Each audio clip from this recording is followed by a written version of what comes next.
அப்போ ஸ்ட்ரோக்கில் வந்து வேறு என்னென்ன தெரியும், எப்படி பொசிஷன் பண்ணணும், தம்மை எப்படி ஹோல்ட் பண்ணணும், எங்கே ஹேண்டில் பண்ணணும், அப்பர் லிம் லோயர் லிம் எங்கே ஹேண்டில் பண்ணணும், ஏன் வந்து மீடியம் சைடில் வைக்கக்கூடாது, அல்லா சைடில் வைக்கக்கூடாது, டோன் அதிகமாகும், அதை பற்றி கண்டிப்பாக சின்ன நுணுக்கமான விஷயம். கண்டிப்பாக அது எல்லா தெரப்பிஸ்ட்டும் தெரிஞ்சுக்கணும், ஸ்டூடெண்ட்டும் தெரிஞ்சுக்கணும். ரொம்ப ரொம்ப ரொம்ப முக்கியமான விஷயம். எங்களுக்கு தமிழில் எங்களால் படிக்கும்போது சொல்லவே இல்லை.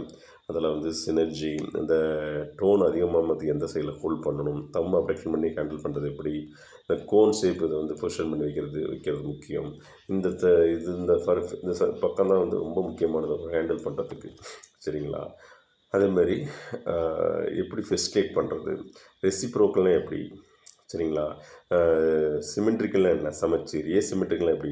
அதாவது ஸ்ட்ரோக் பேஷண்ட் எப்பயுமே வந்து சேக்கரத்தில் உட்காருவாங்க. இப்போ நம்மலாம் பார்த்தீங்கன்னா இப்போ பட்டெக்ஸில் வச்சு உட்காருவோம், இசிக்கல் டியூப் ப்ராஸில் உட்காருவோம். ஸ்ட்ரோக் பேஷண்ட் வந்து சேக்கரத்தில் உட்காருவாங்க. அதுதான் ஏசிமெட்ரிக்கல்.